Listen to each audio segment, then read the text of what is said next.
wasiir dowlaha amniga wasaaradda arrimaha gudaha ee Soomaaliland Maxamed Muuse Diiriye oo maanta warbaahinta la hadlay ayaa xukuumadda Puntland waxa uu gadigay inay soo farigeliso deegaanada codbixintu ay ka dhici doonto ee bariga Soomaaliland gobolada bari waxa weeyaan Jamhuuriyadda Soomaaliland daandaansiga ma taqaano cidiis soo doontaana ma hadin mayso runtii waxaan uga digaynaa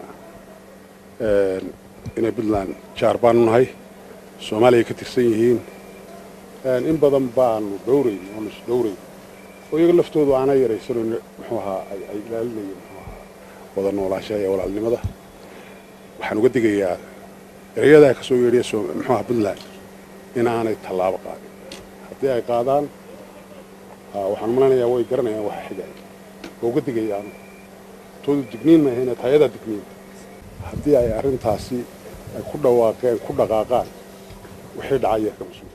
wasiirka amniga Soomaaliland ayaa saxaafaddu ay weydiisay hadiiba laga cabsi qabo in ay dhici karaan isku dhacyo dhaxmara Puntland iyo Soomaaliland intaas ay suuragal ka dhigayso in doorashada laga joojiyo deegaanadaasi waxaana arrintaasi uu kaga jawaabay lama joojinayo way ka dhacaysaa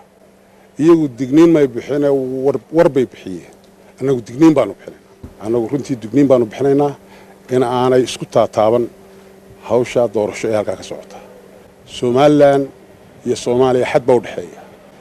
cidii soo faragelisay xadka ka soo gudubtaa iyaga muxuu ahaa qaba wixii ka yimaada taasaan u sheegnaa anagu ma daandaansanayno mar kale ayaa warbaahintu waxay wax ka weydiisay wasiir dowlaha amniga diyaar garowga ay ugu jiraan adkaynta nabadgelyada maadaama inta badan amniga loo baqo marka doorashooyin ay ka dhacayaan wadan Afrikaana heegan baan nahay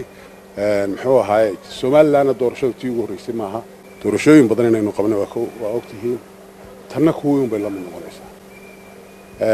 waxaan uga digaynaa dhalinyarta Jamhuuriyadda Soomaaliland ku nool in aanay dhex cararin hawlaha xisbiyada